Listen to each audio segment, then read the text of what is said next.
এই কি হবে? কি অবস্থা? এই তো ভালো আছেন? ঈদ কেমন কাটলো? কি অবস্থা ভাইয়া? ভাই কি অবস্থা? ভাই কি অবস্থা? ঈদ কেমন কাটলো? আলহামদুলিল্লাহ ভালো আছে। আপনাদের ঈদ কেমন? এই তো আলহামদুলিল্লাহ ভালো। আলহামদুলিল্লাহ। তো কেমন বেড়ানো হলো? এই যে বাড়িতে গেছিলাম, গরু গোশত খেলাম, খুব খেলাম, আনন্দ করলাম। কেমন আনন্দ? কেমন সের আনন্দ? আর মাহি আনন্দ বলা যায় না। এটা আমরা দেখে নি কুরবানি দিয়েছি আলহামদুলিল্লাহ। মানে এখানে আনন্দ হয়েছে। আমিও আলহামদুলিল্লাহ অনেক ঘোরাফেরা করলাম, হোন্ডা নিলাম, হোন্ডাতে ঘুরলাম এদিকে দিকে, ভালো ঈদ কাটলো। ভালো।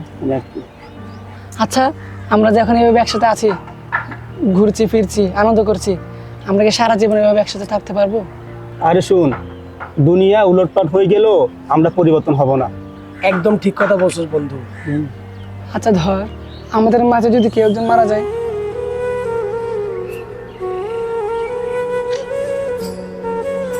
মরতে তো একদিন সবাইকেই হবে, পৃথিবীতে কেউ তার অমর নয়। চল একটা কাজ করা যায়, আমরা প্রত্যেকেই একটা করে চিঠি লিখে রেখে যাব বাকিদের জন্য। আমাদের মধ্যে যে আগে মৃত্যুবরণ করবে তার চিঠি আমরা বাকিরা একসাথে বসে পড়বো। হ্যাঁ ঠিক বলছেন বন্ধু।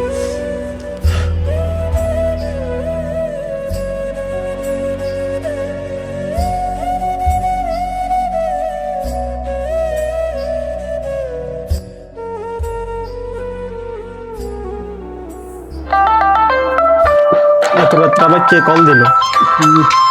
হ্যালো বন্ধু, জাহিদ আর নাই। কে কে? জাহিদ? জাহিদে কিসে? হ্যাঁ আমি আসতেছি, এখন আসতেছি।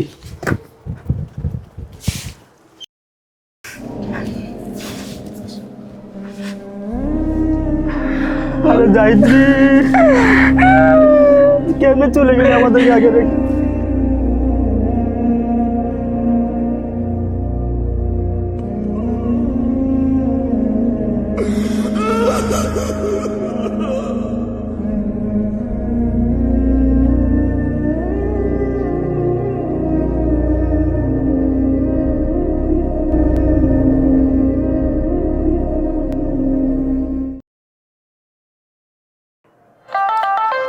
এটা আবার কে কল দিল?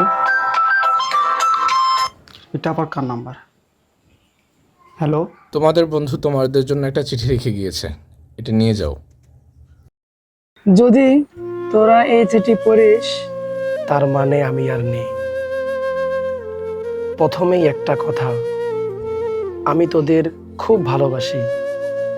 কামরুল, তুই আমাদের জন্য নিজের স্বপ্ন ছেড়ে দিয়েছিস, কিন্তু তুই কখনো বলিসনি তুই কত কষ্টে আছিস।